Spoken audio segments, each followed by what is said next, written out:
South ఇండియాలోనే అతి తక్కువ ధరలకి రత్నాలనందించే ఏకైక సంస్థ 6JVR. Welcome to Suman TV.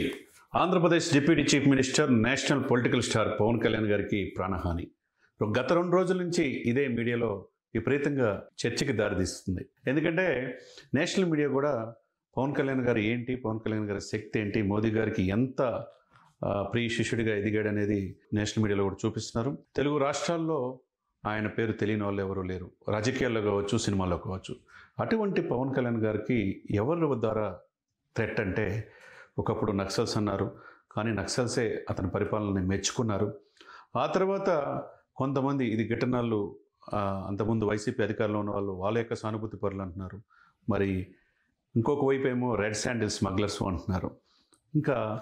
ఇంకా ఇవన్నీ ఒక ఎత్తు అయితే, హిందూ సనాతన ధర్మాన్ని తన భుజానికి ఎత్తుకున్నాడు కాబట్టి ఇది నచ్చని కొంతమంది ఉగ్రవాదుల పని అంటున్నారు. మరి ఎవరి వల్ల ఇది జరుగుతూ ఉన్నది అని ఒక్కసారి మూలాల్లో వెళ్తే కనుక పవర్ స్టార్ పవన్ కళ్యాణ్ దేశ రాజకీయాల్లో తనకంటూ దశాబ్దం పైనే పోరాటం చేసి మోదీ మన్నలను పొంది ఈయన పవన్ కాదు తుఫాన్ అని అనిపించుకున్నాడు. 21 సీట్లు గెలుచుకున్నాడు.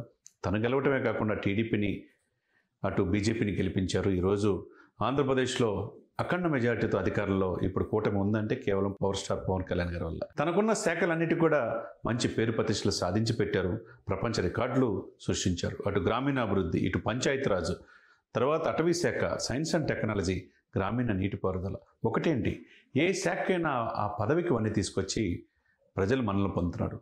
అటువంటి వ్యక్తికి ఎందుకు ఇంత ప్రాణహాని అంటే విపరీతమైన ప్రజాదరణ. అటు సినిమాల్లోనూ ఇటు రాజకీయాల్లో రెండిట్లో సక్సెస్ అవుతున్నాడు. 2 పడవల మీద కాలేసి సక్సెస్ దిశగా వెళ్తాను. అది చూడలేని కొంతమంది ముష్కరమోకలనాలా, లేకపోతే ఆయన చాటు అభిమానులు చాటున వీళ్ళు ప్రవేశించి ఆయన భౌతికంగా లేకుండా చేయాలనా అనేది అందరూ అనుకుంటున్నమాట. ఎందుకంటే గతంలో ఉత్తరాంధ్ర పర్యటన మన్యం జిల్లాలకు ఎవరు కాలు పెట్టని ఆ మన్యం ప్రాంతాల్లో కోట్లాది రూపాయలు, 100 కోట్లు ఖర్చు పెట్టి వాళ్ళకి రవాణా సౌకర్యం కల్పించాడు గ్రామీణాభివృద్ధి శాఖ మంత్రిగా. వాళ్ళ యొక్క ఉత్పత్తులను మార్కెట్ ధర సృష్టించాడు. వాళ్ళకి మ్యాంగోస్ పంపించాడు, వాళ్ళకి చెప్పులు ఇచ్చాడు, వాళ్ళకి రగ్గులు సొంతంగా పంపించాడు. ఇవన్నీ ఒక ఎత్తు అయితే, ఈరోజు దేశంలో ఆపరేషన్ కగార్ పేరుతో నక్సల్స్ అనేది పూర్తిగా లొంగిపోతున్నారు, ఏరిపారేస్తున్నారు. హిడ్మా లాంటి వ్యక్తులనే ఎన్కౌంటర్ చేశారు. వాళ్ళు ప్రజాస్వామ్యతంగా ప్రజల కోసం పోరాడాలని నిర్ణయించుకున్నారు. చాలామంది లొంగిపోతున్నారు. దేశవ్యాప్తంగా మార్చి నాటికి అసలు నక్సల్స్ ఈ దేశం లేకుండా చేయాలనేది అమిత్ షా గారి, మోదీ గారి ప్లాన్. ఓకే, అది ఎంత బాగుంది. అటువంటిది ఇప్పుడు ఉన్నట్టుండి పవర్ స్టార్ పవన్ కళ్యాణ్ మీద ఎందుకు దృష్టి పెట్టారు, ఎవరు దీని వెనుకున్నారనేది ఒక్కసారి మనం అందరూ తెలుసుకోవాలి. ఎందుకంటే గతంలో విశాఖపట్నం ఇందాక చెప్పినట్టు మన్యం జిల్లాతో పాటుగా నిన్నగాక మన రాజోల్లో పర్యటన చేసినప్పుడు ఒక అగంతకుడు తన వెంటనే ఆయన్ని ఫాలో అయినట్టుగా, రెక్కి చేసినట్టుగా తెలుస్తూ ఉంది. మరి దీన్ని ప్రత్యేకంగా దృష్టి పెట్టాలో అటు సెంట్రల్లో, ఎందుకంటే మోస్ట్ ఎమర్జింగ్ పొలిటీషియన్, 100 కోట్ల మంది హిందువులకి హిందూ సనాతన ధర్మ పరిరక్షకుడిగా పవర్ స్టార్ పవన్ కళ్యాణ్ గారు ఈరోజు దేశవ్యాప్తంగా ఆయన మహారాష్ట్ర వెళ్ళినా అక్కడ కూడా విజయాన్ని అందించాడు. తమిళనాడులో మురుగన్ సమావేశానికి వెళ్ళినా విపరీతంగా ప్రజాదరణ, అటు కర్ణాటక వెళ్ళినా, ఇటు కేరళ వెళ్ళినా ఒక హిందూ సంప్రదాయాన్ని కాపాడే గొప్ప వ్యక్తిగా మనం పవర్ స్టార్ పవన్ కళ్యాణ్ గారికి చూస్తున్నాం. ఇది చూడలేని వ్యక్తులు కొంతమంది, ఎందుకంటే మోదీ గారికి కూడా ఇటు ఉగ్రవాదులకి థ్రెట్ ఉంటుంది. అటువంటిది పవన్ కళ్యాణ్ గారు మోదీ గారికి బాసటగా, మోదీ గారి ప్రీషియస్ట్గా ఎదుగుతున్నాడు. దక్షిణ భారతదేశంలో మోస్ట్ ఎమర్జింగ్ పొలిటీషియన్గా అవతరించాడు. ఇవన్నీ రాజకీయాలు ఏంటంటే, రాజకీయాలు నేను ఎప్పుడు చెప్తా ఉంటాను, పాలిటిక్స్ తెలిసినోడే పాలిటిక్స్లో విజయం సాధించేది. అదేవిధంగా పాలిటిక్స్ ఈజ్ అ పాయిజన్. తన మన అన్న చెల్లి అమ్మ ఏం ఉండదన్నమాట. తను చెప్పి ఆంధ్రప్రదేశ్లో జగన్ నిన్ను అధికారంలో దించకపోతే నా పేరు పవన్ కళ్యాణ్ కాదు, నా పార్టీ జనసేన కాదని చెప్పి 151 సీట్లు 11 సీట్లుగా పరిమితం చేశాడు. ప్రధాన ప్రతిపక్ష హోదా కూడా తన 21 సీట్లు తనే సాధించారు. మరి టీడీపీని గెలిపించారు. 4.5 దశాబ్దాల అనుభవం పార్టీ టీడీపీని కనుమరుగయ్యే పరిస్థితి నుంచి ఈరోజు బయటికి తీసుకొచ్చి విజయాన్ని అందించాడు. అటువంటి పవన్ కళ్యాణ్ గారి పట్ల ఆయన్ని రాజకీయాలు ఉన్నంతవరకు మేము అధికారంలో రాము అని భావిస్తున్నారా? ఎందుకంటే వైసీపీ వాళ్ళు కూడా మొత్తం టార్గెట్ అంతా ఎటు చంద్రబాబు నాయుడు గారికి, లోకేష్ గారి కంటే పవన్ కళ్యాణ్ గారి మీద పెడుతున్నారు. మాజీ జడ్జిలు ఆయన పేరే, మాజీ ఐఏఎస్లో ఆయన్నే, అన్నిటికీ సెంటర్ పవన్ కళ్యాణ్. పవన్ కళ్యాణ్ గారు ఉన్నంతవరకు రాజకీయాల్లో మనం అధికారులు రావనేది కొంతమంది భావిస్తూ ఉంటే, హిందూ సనాతన సంప్రదాయాన్ని గతంలో పీఠాధిపతులు, మఠాధిపతులు ఎవరు ఎత్తుకొనిది ఈయన భుజస్కంధాలు ఎత్తుకొని హిందువుల పరిరక్షణకు ఒక బ్రాండ్ అంబాసిడర్గా అవతరించాడనేది ఒకటి. ఈ 2 కారణాలు. ఇంకా మూడోది, విపరీతమైన ప్రజాదరణ.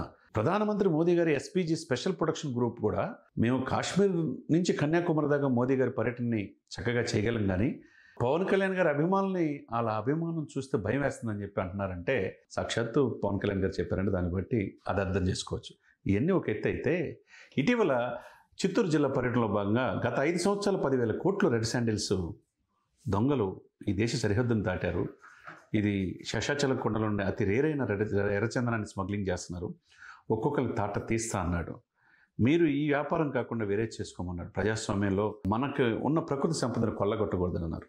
రెడ్ శాండిల్స్ మీద మాట్లాడాడు. మరి రెడ్ శాండిల్స్ సంపాదించి 100,000 కోట్లు సంపాదించి రాజకీయాలు శాసించే పరిస్థితిలో మనం గతంలో చాలామంది నాయకులను చూసాం. పాలిటిక్స్ను కూడా, ప్రభుత్వాలను కూడా వాళ్ళని ఇచ్చేసే పరిస్థితులు, ప్రభావం చూపించే పరిస్థితుల్లో వాళ్ళు ఉన్నారు. వాళ్ళందరినీ గుండెల్లో నిద్రపోతున్నట్టుగా అటవీ శాఖ మంత్రి ఎవరున్నారు? పవన్ కళ్యాణ్ గారు.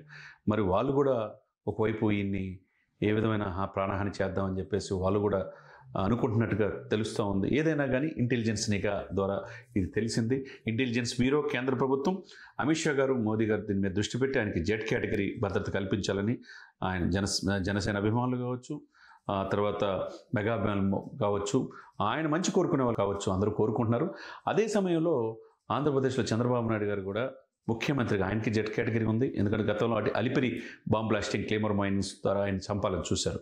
మరి అటువంటి సమయంలో పవన్ కళ్యాణ్ గారు కూడా, ఆయనకు కూడా ఇన్ని రకాలుగా ప్రాణహాని ఉంది కాబట్టి పదే పదే ఆయన్ని దాడి చేయడానికి ప్రయత్నం చేస్తున్నారు. కాబట్టి డెఫినెట్గా చంద్రబాబు నాయుడు గారు ముఖ్యమంత్రి హోదాలో లా అండ్ ఆర్డర్ కూడా ఆయన చూస్తున్నాడు కాబట్టి కేంద్రానికి లెటర్ రాయాల్సిన బాధ్యత ఉన్నది.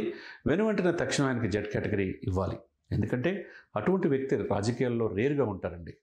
ఎందుకంటే ఆయనకి రాజకీయాల పదవి వ్యామోహం లేదు, ఏదో డబ్బు సంపాదించాలని ఆశ లేదు. ఆయనకి ఫ్యాక్టరీలు లేవు, లేకపోతే ఇండస్ట్రీస్ లేవు, ఏమీ లేవు. ఆయన సినిమాల ద్వారా వచ్చే డబ్బుతో ప్రజలకు సేవ చేయాలనే ఉద్దేశంతో వచ్చాడు. ఆ రోజు 2014లో మోదీ గారిని గుజరాత్లో కలిసినప్పుడు స్వచ్ఛందంగా ఆయన కోసం, ఆయన గెలుపు కోసం ఆయనతో పాటు నడిచాడు.